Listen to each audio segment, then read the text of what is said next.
Magandang araw pong muli sa inyo lahat mga ka-farmers at welcome back po ulit sa ating channel. Sa video ito kung mapapansin po ninyo, nandito po tayo sa ating tanim na kamote or yung sweet potato. Pa-update po sa ating pong tanim na kamote. Ito na po siya ngayon. Yan po mga ka-farmers ang ating pong tanim na kamote or yung sweet potato. Hindi pa po tayo nakapagtanggal ng damo dito po sa ating pong tanim na kamote. Kung mapapansin po nyo, marami na po siyang damo. Ito nga po ay 3 weeks old na po ngayon. Yan po.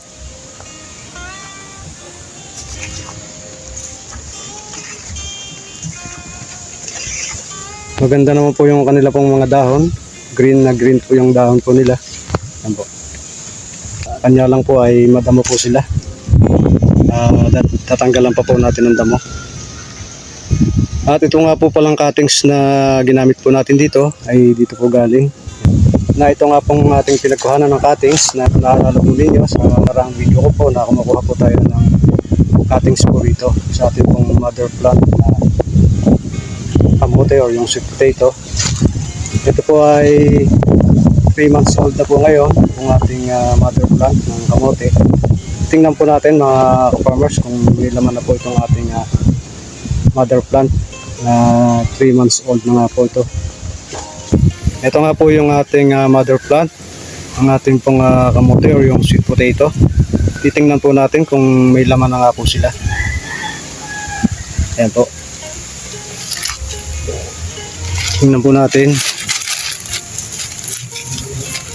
Yan, may laman na nga po pala sila. Yan, malalaki na rin po yung laman nila, mga farmers. Yan po. Pukain na po natin. Diba?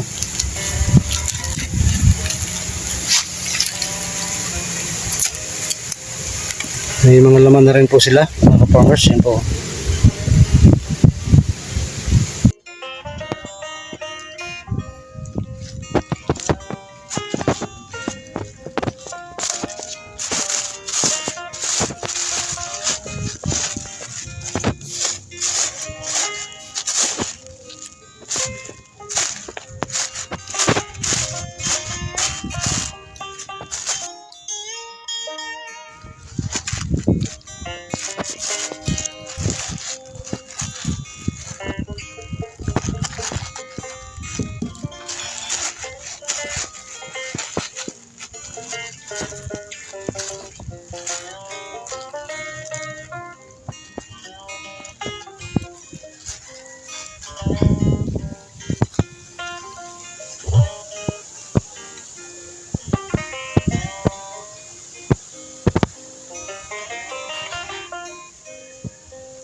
Tingnan po natin ito.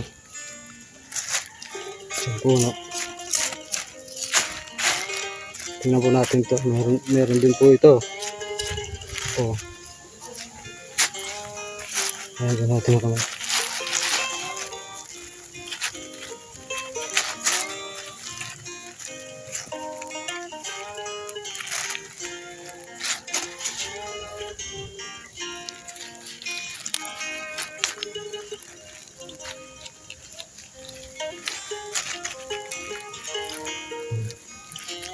Malalaki na rin po yung laman niya. May naiwan pa po sa loob.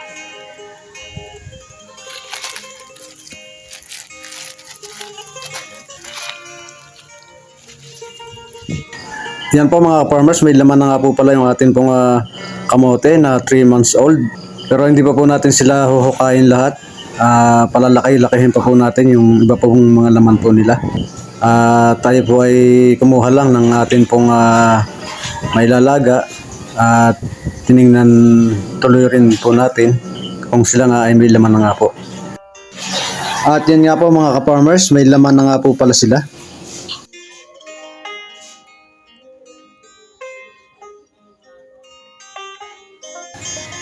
Kuha po tayo ng ube dito po sa may puno po na yan.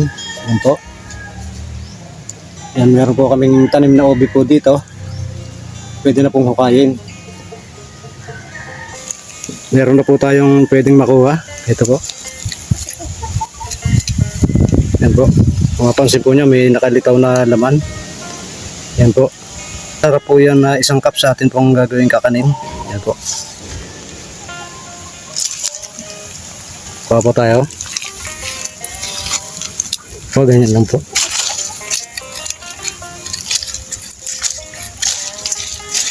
Kaya na po natin to. Ito. May nakalitaw na po. Ito po. Yan.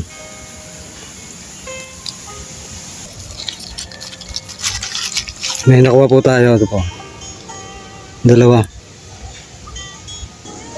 At kuha din po tayo ng laman ng gabi na isasangka po natin sa ating gagawing kakanin. Yan po.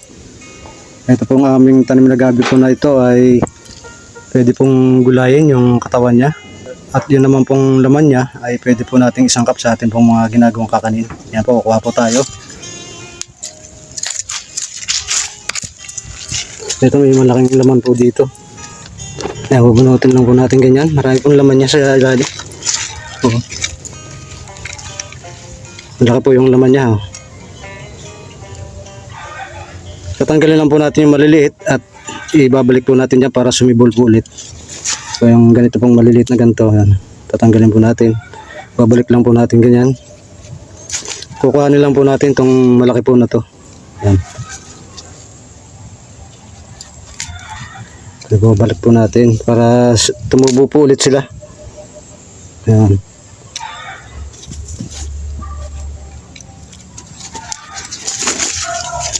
Basta tabunan po natin sila. Yan. Ito na po yung ating mga nakuhang laman ng ating pong mga tanim na isasangkap sa ating pong lulutuin na ginataang saging na saba. Ito na po. Meron po tayong ube, gabi at kamote. Yan po. Yan po yung ating mga isasangkap sa ating pong lulutuin na ginataang saging na saba.